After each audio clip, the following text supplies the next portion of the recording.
Hello everyone, welcome back to my YouTube channel Devansar Tutorial.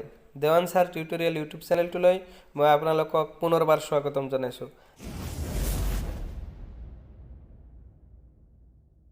আৰু আজি এটা বিশেষ ভিডিও লৈ আপোনালোকৰ সন্মুখত উপস্থিত হৈছো। এই ভিডিওটোৰ জৰিয়তে মেডিকেল ডিপাৰ্টমেন্টত যি এডভাৰটাইজমেন্ট দিছে সেই এডভাৰটাইজৰ সবিশেষ আপোনালোকক জনাৱাৰ কাৰণে আজিৰ এই ভিডিওটো প্ৰস্তুত কৰিছো। গতিকে আপোনালোকে যদি চেনেলটোত নতুন চেনেলটো সাবস্ক্ৰাইব কৰিব, কাষত থকা বেল আইকনটো দবাই দি অল নোটিফিকেশন অন কৰি ৰাখিব যাতে এনে ধৰণৰ ভিডিও আৰু আপোনালোকে সকলোতকৈ আগত পায়। তো বলক আমি দেৰি নকৰি ভিডিওটো আৰম্ভ কৰো। তো এই ভিডিওটোৰ জৰিয়তে থাৰ্ড গ্ৰেড আৰু ফৰ্থ গ্ৰেডৰ কাৰণে মুঠ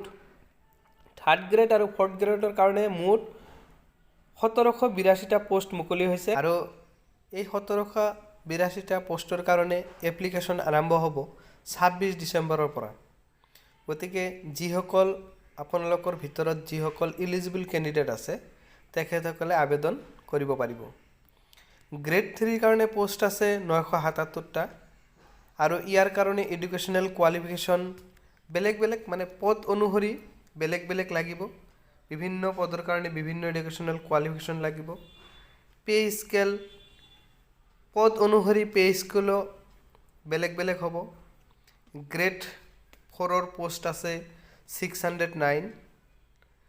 এডুকেশনাল কোৱালিফিকেশন গ্ৰেড 4ৰ কাৰণে 8 পাস হলে হ'ব যিকোনো ৰিকগনাইজ ইনষ্টিটিউটৰ পৰা। পে স্কেল 12000ৰ পৰা আৰম্ভ আৰু 52000 লৈকে। Grade pay 3900।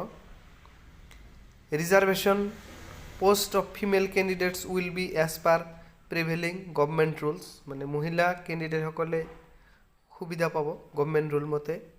আৰু এজ লিমিট 18 পৰা 40 লৈকে হ'ব। এজ ৰিলেক্সেশন আছে OBC MOBCৰ কাৰণে 3 ইয়াৰ্স, ST HCৰ কাৰণে 5 ইয়াৰ্স আৰু PWDৰ কাৰণে আছে 10 বছৰ। নেশনালিটি ইণ্ডিয়ান হ'ব লাগিব। এমপ্লয়মেন্ট এক্সচেঞ্জত তেওঁৰ ৰেজিষ্টাৰ্ড থাকিব লাগিব। এটা এটা কিন্তু গুৰুত্বপূৰ্ণ কথা। এমপ্লয়মেন্ট এক্সচেঞ্জত নিজৰ নামটো থাকিব লাগিব। অসমৰ যেটো এমপ্লয়মেন্ট এক্সচেঞ্জ আছে তাতে নাম পঞ্জীয়ন থকা হ'ব লাগিব। এপ্লিকেশন স্টার্টিং ডেট হৈছে 26 ডিসেম্বৰ 2022 আৰু এপ্লিকেশন কৰাৰ লাষ্ট ডেট হৈছে 9 জানুৱাৰী 2023। তো আশা কৰো আপোনালোকে বুজিব পাৰিলে আৰু ইয়াৰ কাৰণে আপোনালোকে অফিচিয়েল ওয়েবসাইটত গৈ আপোনালোকে আবেদন কৰিব লাগিব। গতিকে আজিৰ ভিডিওটো ইমানে, এইখিনি কথাই মই আপোনালোকক জনালো। Thank you. দেখা হ'ব পৰৱৰ্তী ভিডিওত। যদি আপোনালোকে মোৰ চেনেলটোত নতুন তেতিয়াহ'লে চেনেলটো সাবস্ক্ৰাইব কৰিব, কাষত থকা বেল আইকনটো দবাই দি অল নোটিফিকেশন অন কৰি ৰাখিব। Thank U.